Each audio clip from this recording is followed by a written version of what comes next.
சொல்லலாம். அதாவது திருமண விஷயத்தில் பொய் சொல்லலாம் என்று வருகிற பொழுது அந்த பெண்ணையே ஏமாற்றுவதற்கான பொய் இல்லை. அந்த பெண்ணும் இவனும் கல்யாணம் பண்ணிக்கிறதுக்கு ஊரில் ஏதாவது அப்ஜெக்ஷன் இருந்ததுன்னா அதில் ஏதாவது பொய் சொல்லி இப்படி சமாளிச்சுட்டு போகிறதுக்கான ஒரு வழிமுறை இருக்கிறது என்பதை சொல்லியிருக்கா.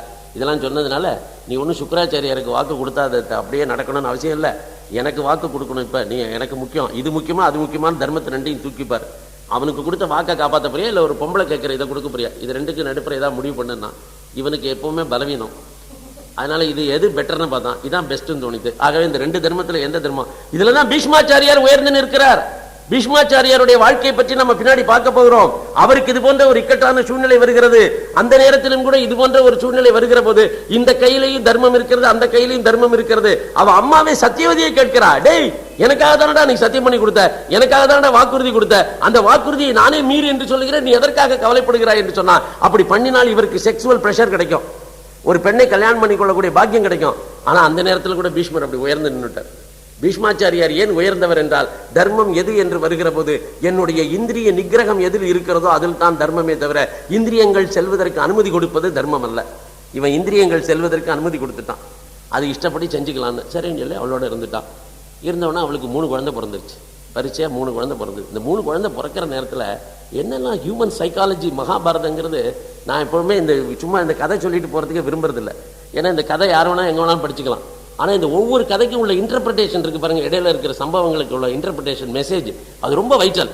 அதுல இந்த ஹியூமன் சைக்காலஜியை டீல் பண்றான். இவன் என்ன பண்றான்னு கேட்டீங்கன்னா, இவன் மேல ஆசை வந்து நேற்று வரைக்கும் இவன் சர்மிஷ்டை ஏறிட்டு கூட பார்க்கல.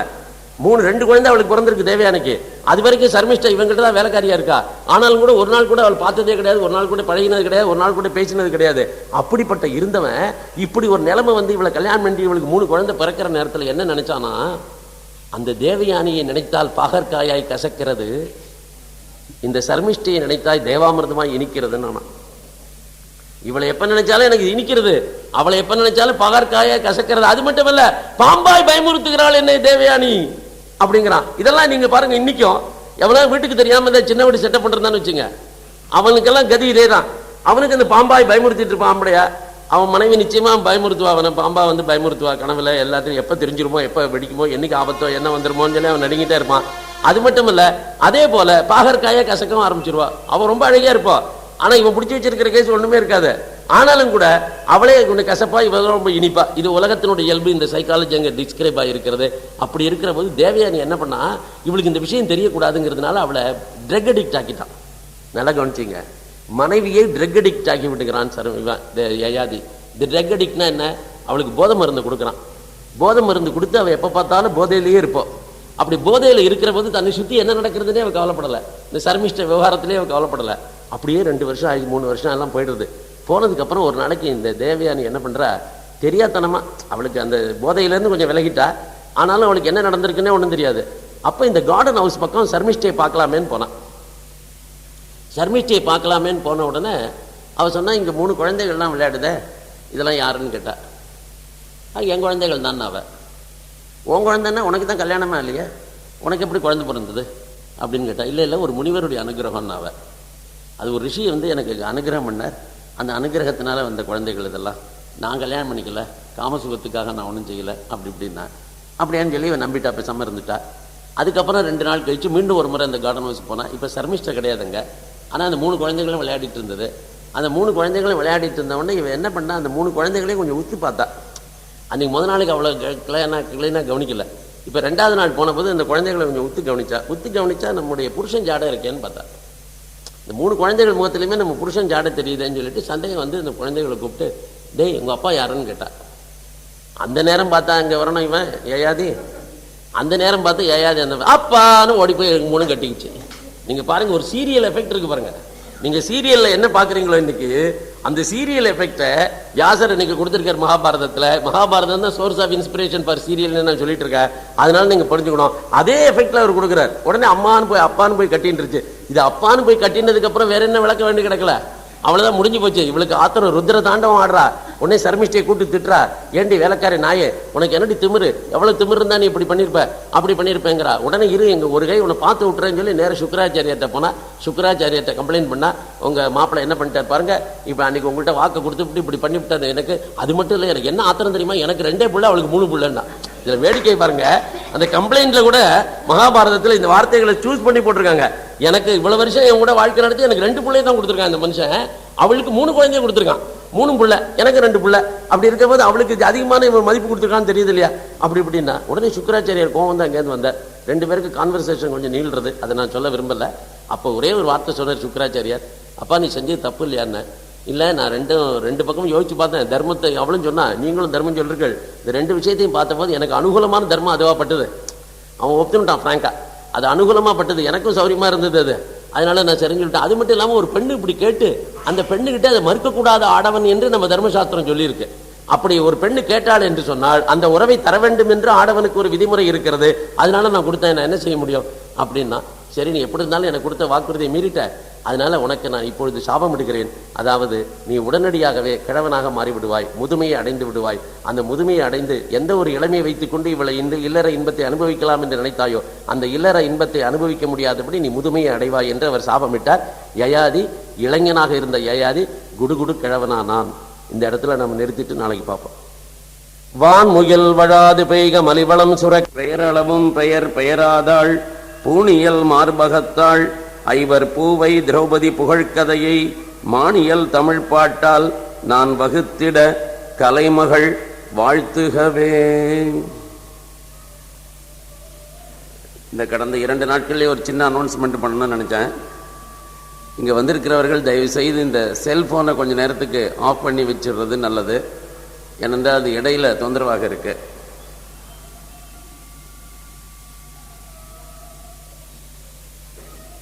யயாதி தேவயானைக்கு துரோகம் செய்து விட்டான் என்கின்ற காரணத்திற்காக சுக்கராச்சாரியார் சபிக்கிறார். அந்த சாபமானது நீ எந்த இளமையை அனுபவிக்க வேண்டும் என்பதற்காக சர்மிஷ்டையுடன் கூடினாயோ அந்த இளமை உன்னை விட்டு நீங்க கடவுது, நீ முதுமையை விரைவில் அடைவாய் என்பதாக சொன்னார். ஆகவே முதுமை தன்னை வந்து அடைந்தது என்று தெரிந்தவுடனே யயாதிக்கு மிகவும் தர்ம சங்கடமாக போய்விட்டது. ஆகவே அவன் தன்னுடைய குருவினிடத்திலே ஒரு பிரார்த்தனை செய்தான். தேவயானியினிடத்திலே எனக்கு எந்த விதமான விரோதமும் கிடையாது, ஆனால் நான் ஏன் இதை செய்தேன் என்று சொன்னால், சர்மிஷ்டை தனது ருதுகாலம் வீணாகாமல் இருக்க வேண்டும் என்று விரும்பினாள். புத்திரப்பேறு வேண்டி என்னிடத்திலே யாசித்தாள். தர்மத்தை எண்ணி வேறு விதமான யோசனையின்றி ஆண்மகனான யான் இதை செய்தேன். அதாவது நம்முடைய தர்மசாஸ்திரத்திலேயே ஒரு விதிமுறை இருக்கிறது. ஒரு பெண் ருதுகாலத்தில் புத்திரப்பேற்றை ஆசித்து ஒரு ஆடவனை அணுகினால் அந்த ஆடவன் அதற்கு இணங்க வேண்டும் என்பதாக. ஆகவே அதன்படிதான் நான் செய்தேன் என்பதாக அவன் சொல்கிறான்.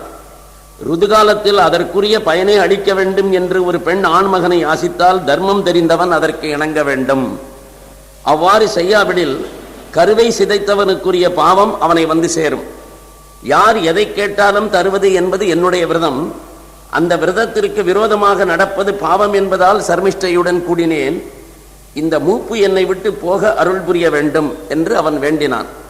சுக்கராச்சாரியார் சொன்னார், அதுல நடக்கிற காரியம் இல்லை, இந்த சாபம் பலித்தே தீரும். ஆனால் நீ இவ்வளவு தூரம் வேண்டிக் கொள்வதனால உனக்கு ஒரு சின்ன ரிலாக்ஸேஷன் நான் கொடுக்க முடியும். இந்த சாபத்தில் இருந்து ஒரு சின்ன விலக்கு நீ பெறுவதற்கு நான் உதவி செய்ய முடியும். அது என்னவென்று சொன்னால், உன்னுடைய மகன்களில் யாராவது ஒருவன் இந்த முதுமையை தான் வாங்கிக் கொண்டு தன்னுடைய இளமையை உனக்கு தருவான் என்று சொன்னால் அந்த இளமையை நீ பெற்றுக்கொள்ளலாம், அதற்கு அனுமதி உண்டு. உன்னுடைய மகனிடத்தில் நீ இதை செய்ய வேண்டும். அப்படி உன்னுடைய புதல்வர்களில் எவன் உனக்கு இந்த இளமையை தருகின்றானோ அவன் உன்னுடைய நாட்டை ஆளட்டும். அவன் மூத்தவனா இளையவனா என்பதை பற்றியெல்லாம் கவலை இல்லை. அவன் சர்மிஷ்டையினுடைய வயிற்றில் பிறந்தவனா இல்லை தேவயானையினுடைய வயிற்றில் பிறந்தவனா என்பதை பற்றியும் கூட அக்கறை இல்லை. ஆகவே எந்த மகன் உனக்கு தன்னுடைய இளமையை தந்து உன்னுடைய முதுமையை பெற்றுக் கொள்கிறானோ அவன் இந்த தேசத்தை ஆழ்வான். அது மட்டுமல்ல, அவன் நீண்ட ஆயுளை பெறுவான், புகழ் பெற்றவனாய் விளங்குவான், சிறந்த நன்மக்களை பெற்று புகழுடன் விளங்குவான். ஆகவே நீ அவர்களை அணுகிப்பார் என்பதாக சொன்ன உடனே வேறு வழியின்றி யயாதி தன்னுடைய மகன்களிடத்திலே ஒவ்வொரு மகனாக கூப்பிட்டு, மூத்த மகன் எது என்று அவனுக்கு பெயர், தேவயானியினுடைய வயிற்றில் பிறந்தவன். ஆகவே அந்த எதுவை கூப்பிட்டு சொன்னா, என்னுடைய முதுமையை நீ பெற்றுக்கொண்டு உன்னுடைய இளமையை தர வேண்டும். சாதாரணமாக ஒரு தந்தை மகனிடத்தில் யாசிக்கக்கூடிய விஷயம் அல்ல இது. ஆனாலும் கூட இவனுக்கு எதிர்பாராத விதமாக முதுமை வந்து அடைந்து விட்டது. இவனுக்கு இன்னமும் இளமை இருக்கிறது, அந்த இளமையை அனுபவிக்க வேண்டிய வயதும் இருக்கிறது. அப்படி இருக்கிற போது முதுமை வந்து அடைந்ததனால தன்னுடைய மகன்களிடத்தில் இருக்கக்கூடிய இளமையை பெறுவதற்காக அவன் விரும்பினான். இதுல மகாபாரதத்தில் ஒரு சின்ன மெசேஜ் இங்க, இந்த பிள்ளைகள் சொல்லக்கூடிய பதில், அது இன்றைக்கும் கூட எப்படி முதுமையை கண்டு நாம் எப்படி அஞ்சுகிறோம் அல்லது முதுமை எவ்வளவு கொடுமையானது என்பதை நமக்கு உபதேசிப்பது போல அமைந்திருக்கிறது. அவன் சொன்னா, மூத்த பிள்ளை எது, ஏன்பா என்ன பைத்தியக்காரன் நினைச்சியா? நான் என்னுடைய இளமையை தந்துவிட்டு உன்னுடைய முதுமையை பெறுவதற்கு நான் ஒன்று பைத்தியக்காரன் இல்லை என்கின்ற பாங்கில் அவன் சொன்னது. மூப்பினால் மீசையை நரைத்து உற்சாகம் குன்றி வாழ நேரிடம். மீசையை நரைக்கும், இது முதல் தப்பு. இரண்டாவது உற்சாகம் குன்றி வாழ நேரிடும். இரண்டாவது பலம் குறைந்துவிடும். அப்போது பெண்களும் வேலைக்காரர்களும் மதிக்க மாட்டார்கள். ஓ பெருசு நகர்ந்துக்க அப்படின்னு வீட்டில் வேலை பார்க்கிற பெருக்கிறவ கூட ஒரு மரியாதையோட சொல்லி, ஐயா கொஞ்சம் நகர்ந்துங்க, உங்க வீட்டை பெருக்கிறேன்னு கொள்றேன்னு சொல்ல மாட்டான். அந்த வேலைக்காரி கூட வயசான கிழமை வீட்டில் இருக்கு அப்படின்னாக்க அதை ஓ பெருசு நகர்ந்துக்க அப்படின்னு தான் சொல்லுவா. அந்த மாதிரி ஒரு நிலைமை வந்துடும் எனக்கு, அதை நான் வர விட மாட்டேன். எப்போதும் மற்றவர்களின் உதவியை நாட வேண்டி வரும். ஆகவே ஏதாவது ஒரு இடத்துக்கு போகணும்னா யாருடைய உதவியாக தேவைப்படும். ஏதாவது ஒன்றை பெற வேண்டும் என்று சொன்னால், கடையில் போய் ஏதாவது வாங்கி வர வேண்டும் என்று சொன்னால் யாருடைய உதவியாக தேவைப்படும். எனவே நான் பெற்றுக்கொள்ள மாட்டேன் அப்படின்னு சொல்லிட்டான். இப்போ யயாதி என்ன பண்ணா, அவனுக்கு ஒரு சாபம் கொடுத்தான். அதாவது இந்த பிள்ளைகளுடைய வம்சத்தவர்கள் தான் இன்றைக்கு உலகம் முழுக்க இருக்கக்கூடிய இந்துக்கள் பரவி இருந்த விதத்தினுடைய மூல காரணம். உலகம் முழுக்க இந்துக்கள் எப்படி பரவினார்கள் என்பதற்கு இந்த வரலாறு தான் ஆரம்பம். ஆகவே அந்த சாபத்தெல்லாம் நம்ம பார்த்தா தான் புரியும். மூத்த குமாரனாய் இருந்தும் உன்னுடைய இளமை எனக்கு கொடாமையால் உனக்கோ உன் சந்ததியினருக்கோ ராஜ்ய உரிமை கிடைக்காமல் போகட்டும். நீ நாட்டை ஆளுகின்ற உரிமை உனக்கு மட்டுமல்ல, உன் வயிற்றில் பிறக்கிற பிள்ளை, அவன் வயிற்றில் பிறக்கிற பிள்ளை, அதுக்கப்புறம் வரக்கூடிய சந்ததியினர் யாருக்குமே நிச்சயமா இந்த ராஜ்யத்தை ஆளுகின்ற உரிமையானது கிடையாது. இந்த எதுவனுடைய பாரம்பரியத்தில் வந்தவர்கள் தான் யாதவர்கள், மறந்துடக்கூடாது. அதனால்தான் யாதவ வம்சத்தில் வந்த கிருஷ்ணன் ராஜ்யத்தை ஆளுகின்ற பெயரை பெறவில்லை. யாதவர்கள் யாரும் ராஜ்யத்தை ஆளவில்லை. ராஜ்யத்தை ஆள முடியாதபடி அவர்களுக்கு ஒரு சாபம் வந்து விட்டது. ஆகவே ராஜ்யத்தை ஆளுகின்ற திறன் அவர்களுக்கு இல்லை.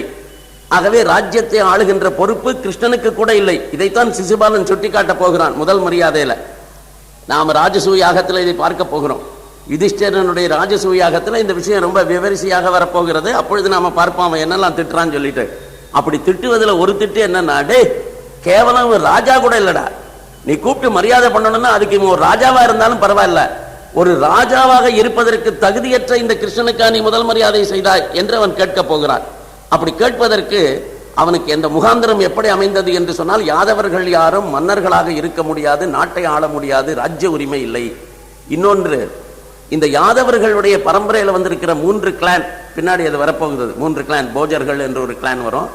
அவர்கள் எல்லாரும் எப்படி நம்ம முக்குலத்தோர்னு தமிழ்நாட்டில் தேவர்களையே முக்குலத்தோர் என்பதாக 3 பிரிவுகள் இருக்கின்றதோ அத்தனை பேரும் ஒரே கிளான் தான் சேர்ந்தவர்கள். ஆனாலும் கூட முக்குலத்தோர் என்பதாக சொல்லுகிறோமோ, அப்படி யாதவர்களில் முக்குலத்தோர்கள் இருந்தார்கள். விருஷ்ணிகள், போஜர்கள், யாதவர்கள் என்று. இந்த விருஷ்ணிகள், போஜர்கள், யாதவர்கள் 3 பேரும் ஒரே கிளானை சேர்ந்தவர்கள். ஆனால் 3 பேருமே முக்குலத்தோர் என்பதாக அழைக்கப்படக்கூடியவர்கள். இன்றைக்கு மோஸ்ட் பேக்வர்டு கம்யூனிட்டி லிஸ்ட்ல இந்த தேசத்தினுடைய பெருவாரியான மாநிலங்களில் அவர்கள் வாழ்ந்து கொண்டிருக்கிறார்கள். அப்பேற்பட்ட அந்த யாதவர்களுக்கு ராஜ்யத்தை ஆளுகின்ற உரிமை இல்லை என்பதாக சொன்னான். அதனால்தான் யாதவர்களுடைய ராஜ்யம் எல்லாமே அது விஷ்ணுவினுடைய ராஜ்யமாக இருந்தாலும் சரி, அல்லது போஜர்களுடைய ராஜ்யமாக இருந்தாலும் சரி, இல்லை யாதவர்களுடைய ராஜ்யமாக இருந்தாலும் சரி, எப்படி அமைந்திருந்தது என்று சொன்னாக்க டெமோக்ராட்டிக் செட்டப்ல அமைஞ்சிருந்தது. அதாவது ரிப்பப்ளிகன் ஸ்டேட். அதாவது மதுராவில் கம்சனுடைய அப்பா ஆண்டு கொண்டிருந்த பொழுது அந்த இடம் ஒரு ராஜா அவனுடைய பிள்ளை கம்சன் என்பதாக கிடையாது. He was the elected representative of the people.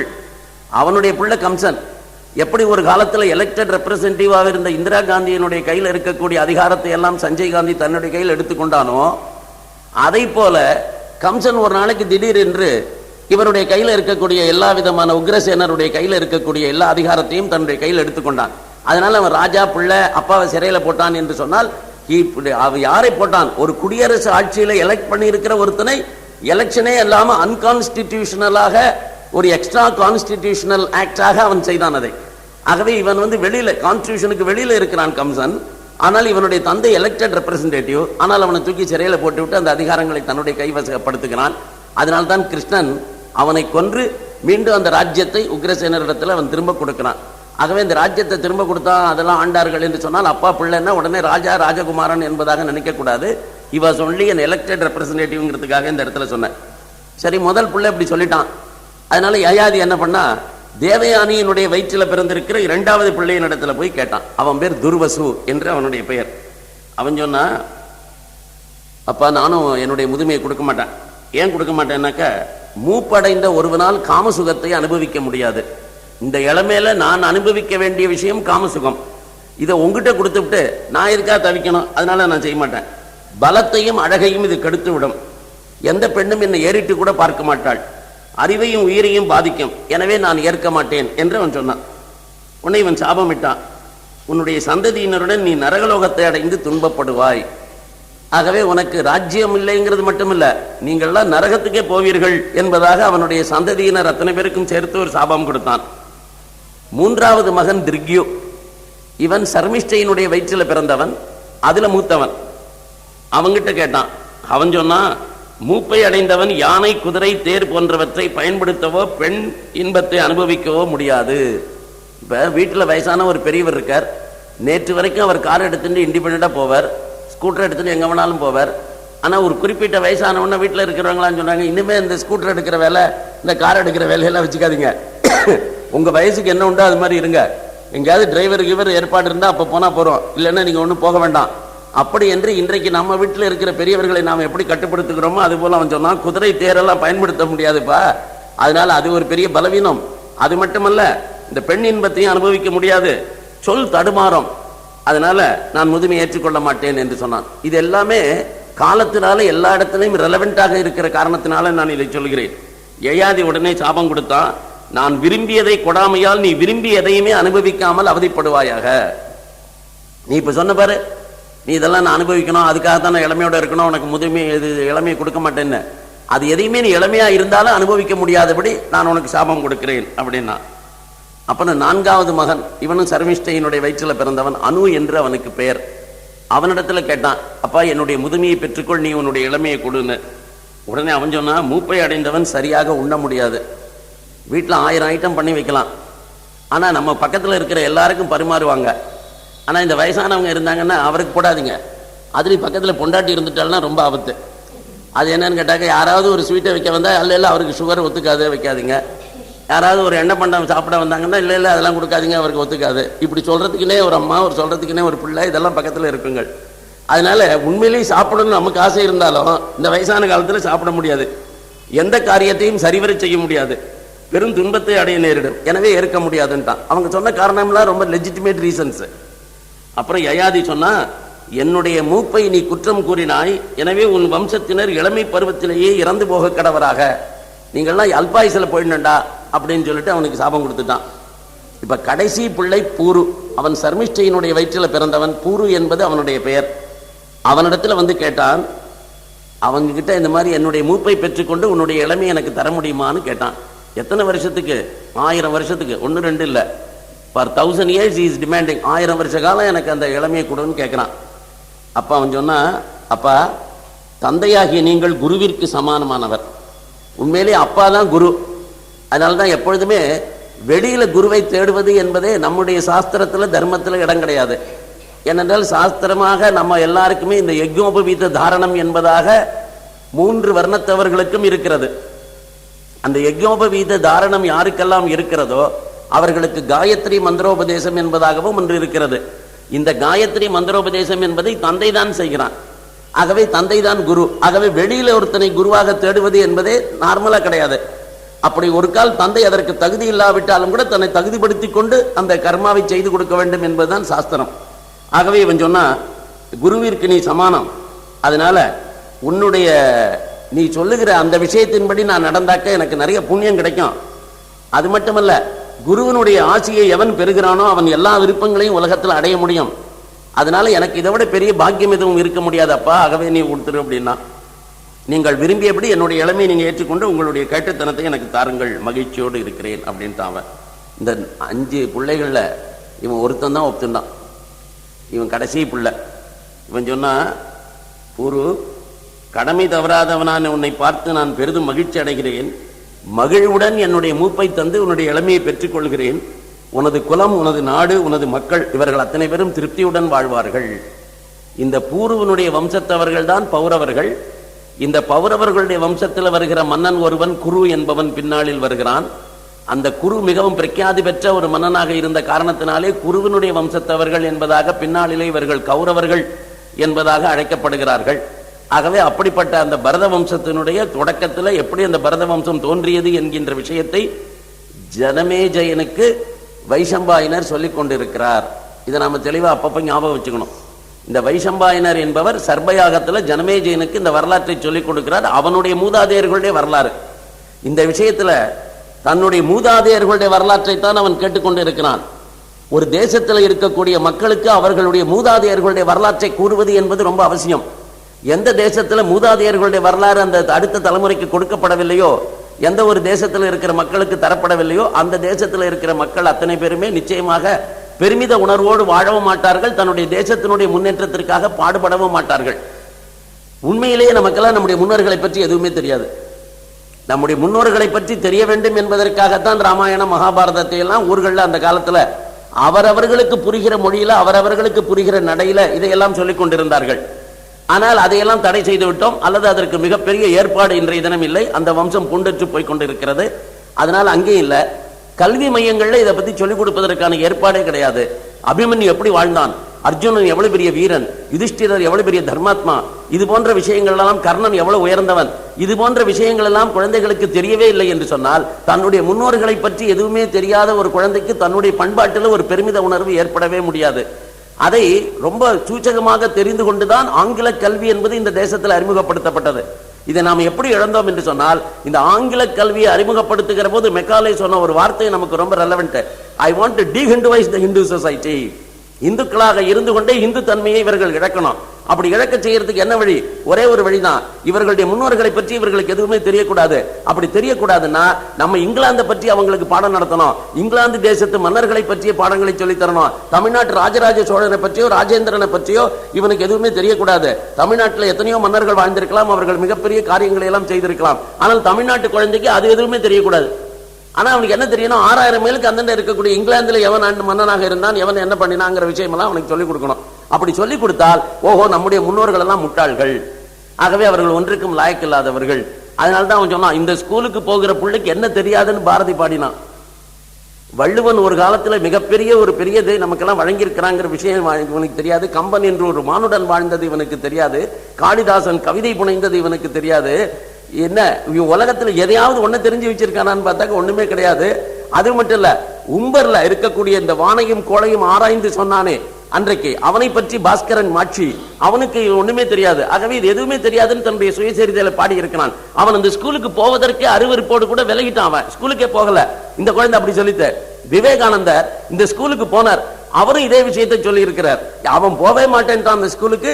ஸ்கூல்ல டிராப் அவுட் ஆயிட்டான் பாரதி.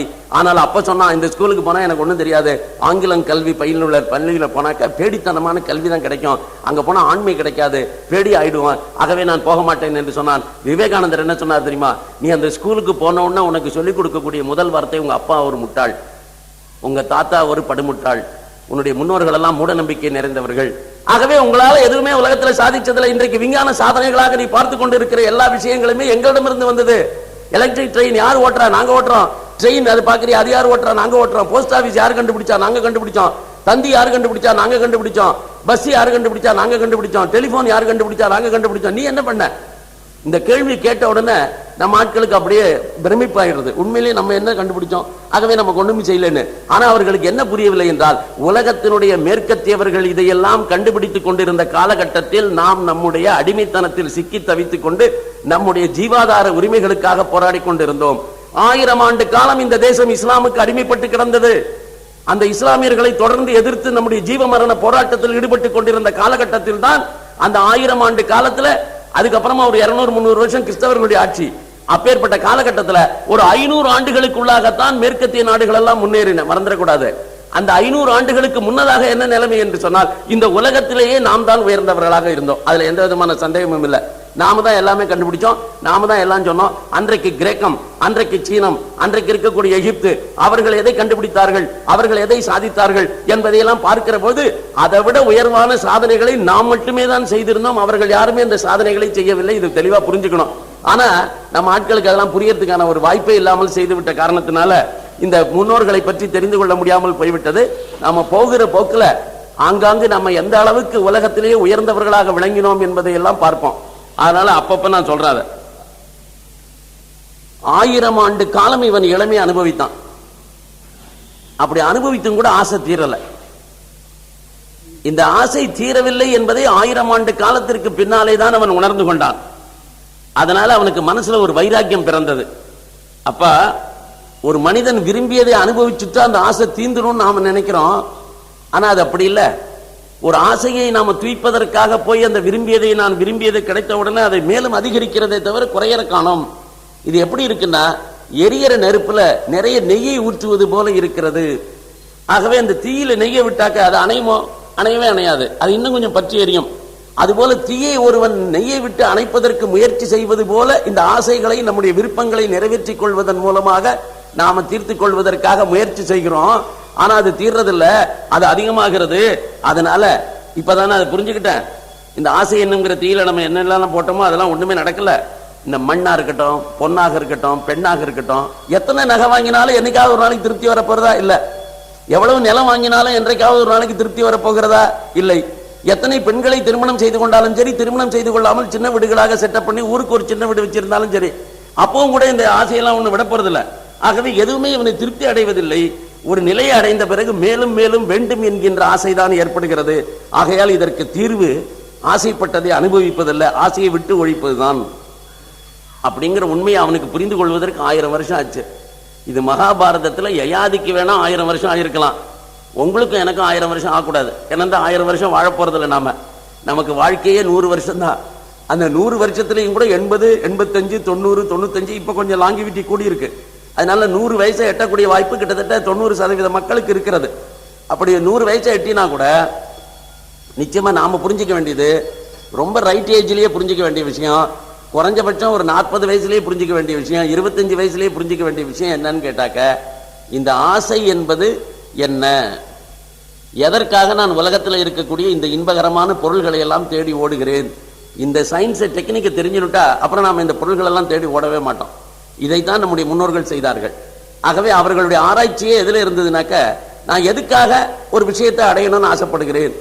அப்ப நம்முடைய முன்னோர்கள் ஒரு கேள்வி கேட்டிருக்காங்க. என்ன கேள்வினாக்க, டிசையர், இந்த ஆசை என்பது எப்பொழுது உருவாகிறது அப்படின்னு ஒரு கேள்வி கேட்கிறாங்க. இதெல்லாம் நீங்க இவ்வளவு டீப்பா அனலைஸ் பண்ணிருக்க மாட்டீங்க.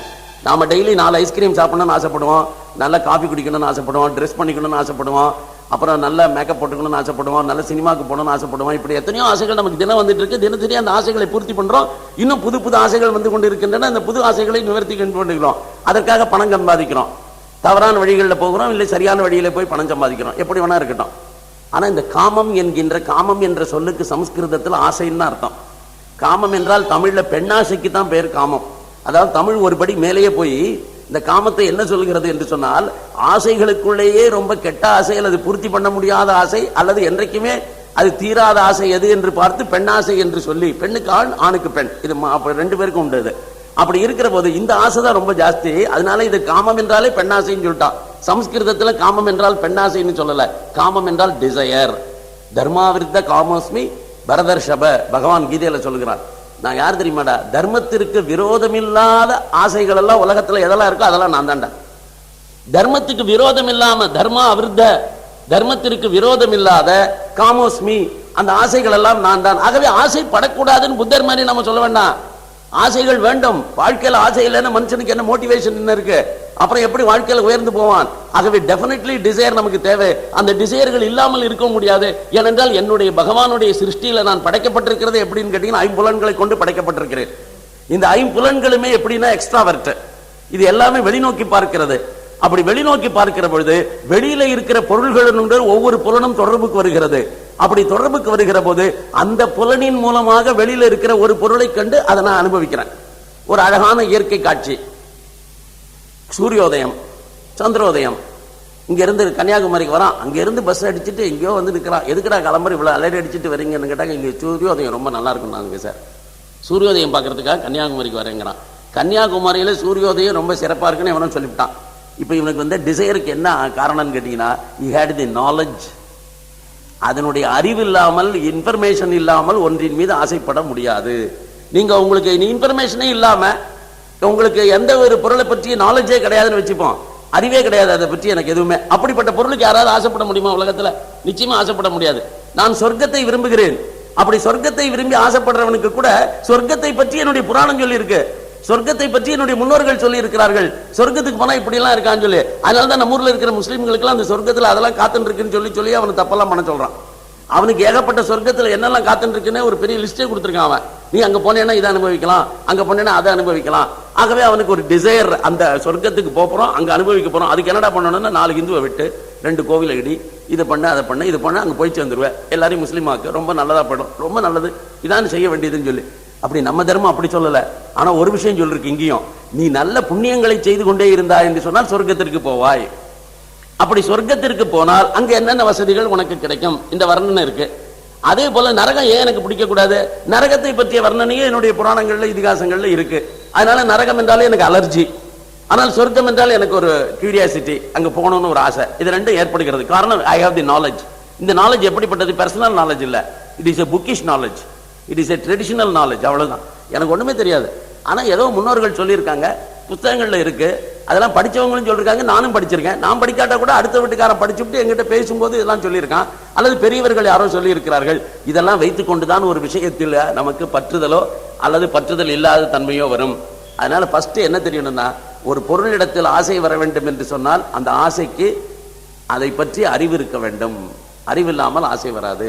சரி, அதை பற்றிய நாலேஜ் இருந்துட்டா எல்லா பொருள்களின் மீது ஆசை வருமானு கேட்டான். அடுத்த கேள்வி, நம்முடைய தர்மசாஸ்திரம் எவ்வளவு டீப்பா கேட்குது பாருங்க. சரி, அப்படியே தனக்கு ஆசை வந்து ஒரு பொருளை பத்தி நாலேஜ் வந்துருச்சு, அப்போ உடனடியாகவே அவனுக்கு அதை பத்தி உடனே ஆசை வந்து விடுமானா வராது. ஏன் வராதுன்னா, he has certain inhibitions inbuilt-ஆ இருக்கும் அவனுக்கு. ஆகவே உதாரணமா எனக்கு சிக்கன் குருமா எப்படி இருக்குன்னு ஒருத்தன் சொல்றான்னு வச்சுங்க. சார், சிக்கன் குருமா உங்களுக்கு தெரியுமா, அது என்ன டேஸ்டா இருக்கும் தெரியுமா, எவ்வளவு நல்லா இருக்கும் தெரியுமா, அது சாப்பிட்டீங்கன்னா உலகத்துல ஒண்ணுமே வேண்டாம் சார் அப்படின்னு சொல்லி ஒருத்தன் சிக்கன் பிரியாணி பத்தி ரொம்ப அழகா பேசிட்டு இருக்கான் என்கிட்ட. இப்ப எனக்கு அந்த சிக்கன் பிரியாணியை பற்றி நாலேஜ் அவன் கொடுத்துட்டான். இப்ப இம்மீடியட்டா என்னுடைய ரியாக்ஷன் எப்படி இருக்கணும்னா, ஒன்னு I should desire for it, அப்படி இல்லைன்னா அது மேல ஒரு அருவருப்பு எனக்கு வரணும், இல்ல ரெண்டுக்கும் இன்டிஃபரெண்டா இருக்கணும். இப்ப இந்த கேஸ்ல எப்படி வருதுன்னு கேட்டீங்கன்னா, சிக்கன் பிரியாணி கேஸ்ல நான் ஐ பிகம் அலர்ஜிக். இதை கேட்ட உடனே அருவருப்பு வந்துடுறது எனக்கு. சே, அதை போய் மனுஷன் திரும்பான, அதாவது நான் ஒன்றும் சாப்பிட்டவே இல்லை, இன்னி வரைக்கும் நான் இன்னும் சாப்பிட்டு பார்க்கல, அவன் எவனோ சாப்பிட்டதை சொல்றான். ஆனா அதை பற்றி எனக்கு இன்ஃபர்மேஷன் ஏற்கனவே என்ன இருக்குன்னா, நான் இது வரைக்கும் என்னுடைய ட்ரெடிஷன்ல சாப்பிட்டதில்லை, ஆகவே இவன் ரொம்ப நன்னா இருக்குங்கிறான். ஆனா நன்னா இருக்குன்னு சொன்னாலும் கூட நான் ஏன் அதை ஏற்றுக்கொள்ள மாட்டேன் என்றால் எனக்கு ஒரு இன்ஹிபிஷன் இருக்கு, அதை பத்தி நிச்சயமா நான் முன்னாடியே முடிவு பண்ணிட்டேன், இது இப்படித்தான் இருக்கும்னு சொல்லிட்டு நான் சாப்பிட்றதில்லைன்னு சொல்லிட்டு. பை சான்ஸ் எவனாவது ஃபோர்சிபிளா இந்த சிக்கன் பிரியாணியை வாயில திணிச்சுட்டான்னு வச்சுங்க, அப்ப நான் சாப்பிட்டும் பார்த்துட்டேன், நான் என்னெல்லாம் நினைச்சிட்டு இருந்தேனோ அப்படி இல்லைன்னு வச்சுங்க. அது நான் அதை பத்தி எல்லாம் முன்னாடியே இப்படிதான் இமேஜினேஷன் வச்சிருக்கேன், இது இப்படிதான், இது அப்படி இப்படின்னு சொல்லிட்டு. இப்ப அது இல்லைன்னு ஆயிடுச்சுன்னா யாருக்கும் தெரியாமலாவது மறுநாளைக்கு இன்னொரு இடத்துல சிக்கன் பிரியாணி போய் சாப்பிடுவேன். ஏன்னா அந்த டேஸ்ட் நான் பண்ணி பார்த்துட்டேன். அந்த டேஸ்ட் நான் இது வரைக்கும் நினைச்சிட்டு இருந்தபடி இல்லை, அது உண்மையிலேயே நல்லா இருக்கு. ஆனா நான் நினைச்சிட்டு இருந்தேன் அது தப்பா இருக்குன்னு சொல்லிட்டு, அது எனக்கு பிடிக்காத டேஸ்ட் நான் நினைச்சிட்டு இருந்தேனே தவிர, ஒருத்தன் பலாத்காரமாக என்னை சாப்பிட வச்சுட்டான். அப்படி சாப்பிட வச்சதுக்கு அப்புறம் அதுல டேஸ்ட் என்ன இருக்குங்கிறத நானே பார்த்துட்டேன். நான் பார்த்த உடனே ஐ ஸ்டார்ட் டிசைரிங் இட், அது எனக்கு ஆசை வருகிறது. ஆகவே ஒரு பொருளை பற்றி அறிவு என்பது என்னிடத்துல 3 விதமான நிலைகளை தோற்றுவிக்கிறது. ஒன்னு ஐ டிசைர் ஃபார் இட், அல்லது ஐ ஹேட் இட், அல்லது I am indifferent to it. இப்போ இன்டிஃபரண்ட் டு இட்னாக்கா, நீங்கள் ரோட்டில் போயிட்டு இருக்கீங்க, ஒரு நான் வெஜிடேரியன் ஷாப் வருது, நான் வெஜிடேரியன் ஸ்மெல் வருது ஒரு ஹோட்டலில் இருந்து. என் பக்கத்தில் இருக்கிற ஃப்ரெண்டு நான் வெஜிடேரியன் சாப்பிட்றவனாக்கா உடனே அங்கே போய் ஏண்டா ஒரு போயிட்டு நுழைஞ்சிட்டு சாப்பிட்டுட்டு போகலாமேம்மா. எனக்கு ஐ பிகம் இன்டிஃபரண்ட். எனக்கு வந்து ஏன் இன்டிஃபரண்ட்னாக்கா, எனக்கு அதில் டேஸ்டே கிடையாது. So I just like that go. அது மாதிரி எனக்கு பல விஷயங்கள் இன்டிஃபரண்டா இருக்கும். எழுத்தாப்புல எத்தனையோ பெண்கள் வருவார்கள், எல்லா பெண்களையும் நான் டிசைர் பண்றது இல்ல, எல்லா பெண்களையும் நான் ஹேட் பண்றதும் இல்ல. ஐ am indifferent to it. Just like that I meet, casually meet பண்றேன், a fleeting, அவ்வளவுதான், ஒரு பாசிங், இது அவ்வளோட சரி, பார்க்கறோம் போறோம், அதோட சரி முடிஞ்சு போகுது இல்லை, அதுக்கப்புறம் நிக்கிறது இல்லை.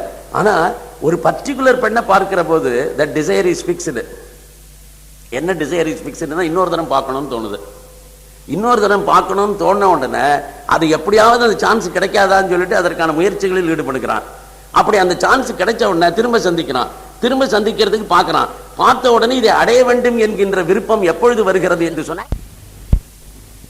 ரைட், இந்த வளர்ந்து ஒரு நிலையில என்ன செய்கிறது என்று சொன்னாக்க, எனக்கு அந்த பெண் இல்லாவிட்டால் என்னால் வாழ முடியாது என்பது போன்ற ஒரு நிலையை நான் அடைகிறேன்.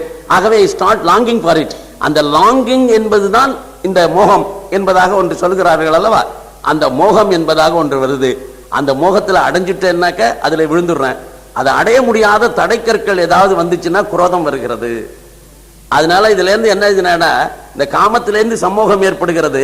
இந்த சமூகத்தை அடைஞ்சு முடிஞ்சிட்டு அதிலேயே துய்த்து போய் விடுகிறாய், அதிலேயே ஈடுபட்டு அதிலேயே துய்த்து விடுகிறாய். ஆனால் அதை அடைய முடியாதபடி ஏதாவது இடையூறுகள் வந்தது என்று சொன்னால், யாரெல்லாம் இடையூறு காரணமாக இருக்கிறார்களோ அவர்கள் அத்தனை பேர் மீதும் எனக்கு குரோதம் வருகிறது. இப்பெல்லாம் சமீபத்தில் முந்தானத்துக்கு 4 நாளைக்கு முன்னாடி ஒரு நியூஸ் பேப்பர்ல ஒரு செய்தி படித்தேன்.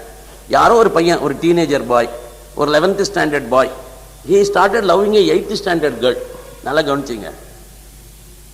உடனே இது அன்நேச்சுரல், இது எப்படிலாம் வந்து காரணம் நம்ம வளர்ப்பு சரியில்லை, அவ்வளவுதான், வேற என்ன சொல்ல முடியும். ஆனால் காலங்காலமாக மனிதர்களுடைய சுபாவம் என்பது அப்படித்தான். அதை நாம என்ன பண்ணி வச்சிருந்தோம், பண்பாட்டில் கொடுத்து கொடுத்து கொடுத்து இவங்கெல்லாம் இப்படித்தான் இருக்கணும் அப்படித்தான் இருக்கணும்னு வளர்த்து வச்சதுனால நம்முடைய பெண்களும் ஆண்களும் அப்படி ஒரு கட்டுப்பாட்டுக்குள்ள இருந்தார்கள். இன்றைக்கு அந்த கட்டுப்பாடுகளுக்கு வெளியே போக தொடங்கினார்கள். எக்ஸ்டர்னல் இன்ஃபுளுன்ஸ் ஜாஸ்தியா இருக்கு, நம்முடைய இன்ஃபுளுன்ஸ் ரொம்ப குறைவாக இருக்கு. பேரண்டல் இன்ஃபுளுன்ஸும் குறைவு, டீச்சருடைய இன்ஃபுளுன்ஸும் குறைவு. ஏன்னா அப்படிப்பட்ட டீச்சர்ஸும் கிடையாது நமக்கு.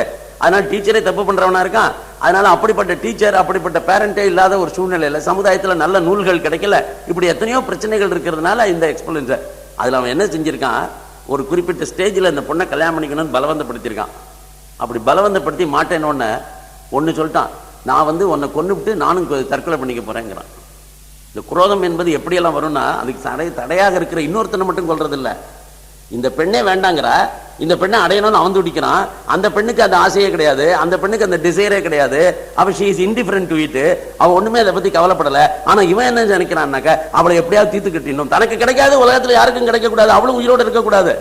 ஆகவே 2 பேரும் தற்கொலை, அவளை கொன்னுட்டு அவன் தற்கொலை முயற்சியில் ஈடுபட்டான். ஒரு செய்தி எதுக்கு சொல்ல வரேன்னு கேட்டீங்கன்னா, இதெல்லாம் எப்படி வருதுங்கிறத அனலைஸ் பண்ணி இருக்கிற ஒரே ஒரு சமுதாயம் நம்மளுதான். இதெல்லாம் வெஸ்டர்ன் கண்ட்ரீஸ்ல யாரும் அனலைஸ் பண்ணல, நம்முடைய ancestors மட்டும்தான் அனலைஸ் பண்ணியிருக்காங்க.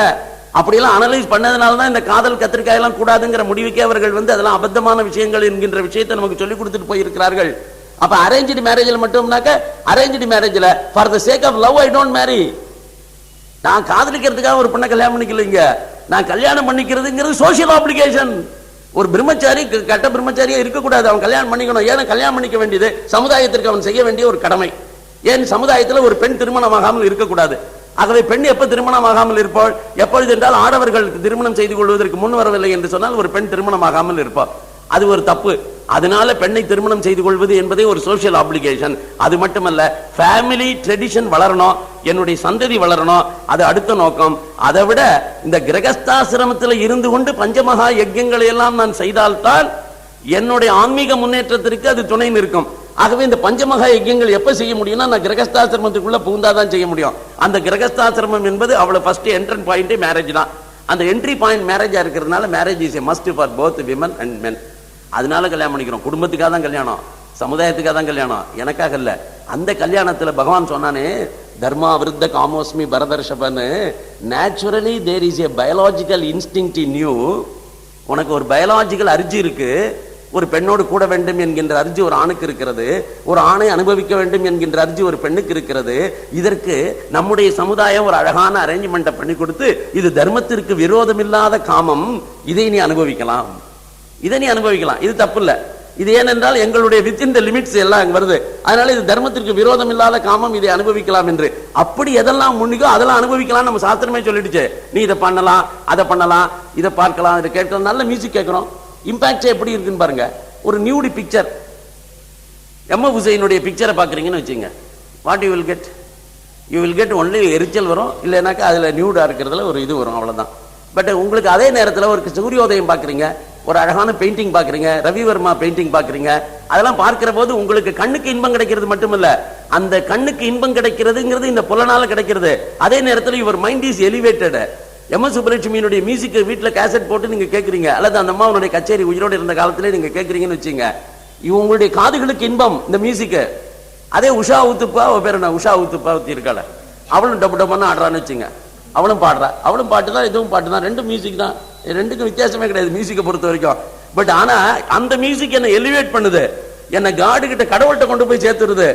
எழுத்தாப்புல உட்காந்து பாடிட்டு இருக்கிறவளே ஒரு தெய்வம் நான் பாக்குறேன், இவ அம்பிகையினுடைய வடிவம் நினைக்கிறேன். ஆனா உஷு புது அப்படியெல்லாம் இந்த லிப்ஸ்டிக் எல்லாம் கச்சாமச்சான்னு போட்டு இத்தனை வயசுல அவ பாடிட்டு இருந்தாள்னா அந்த பாட்டும் என்னை வந்து கீழே கொண்டு போகுது, அவளுடைய தோற்றமும் என்னை கீழே கொண்டு போகிறது.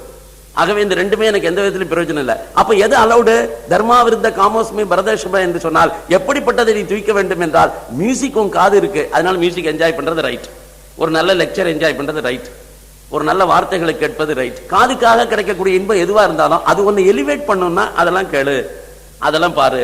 ஆனா அது கேட்காத பார்க்காதங்கிறது எப்போ வரும்னா உன் மைண்டு கீழே வரும் அப்படின்னா அதெல்லாம் பார்க்காத கேட்காத. ஒண்ணும் இல்லைங்க, கோவிலில் சந்தனம் கொடுக்குறாங்க, திருச்செந்தூருக்கு போறீங்க, முருகனுடைய பெயரால நல்ல வாசனை சந்தனம் கொடுக்குறான், உடம்பு முழுக்க பூசிக்கிறீங்க, ஆனந்தமா இருக்கு. ஆனா யாரோ ஒரு வீட்டுக்கு போறீங்க, ஒரு அத்தர் பூசிக்கிறீங்க, ஒரு சென்ட் ஃபாரின் சென்ட் போட்டுக்கிறீங்க, ஒரு டியோடரண்ட் போட்டுக்கிறீங்க, அப்ப என்ன ஃபீலிங் வருதுன்னு பாருங்க.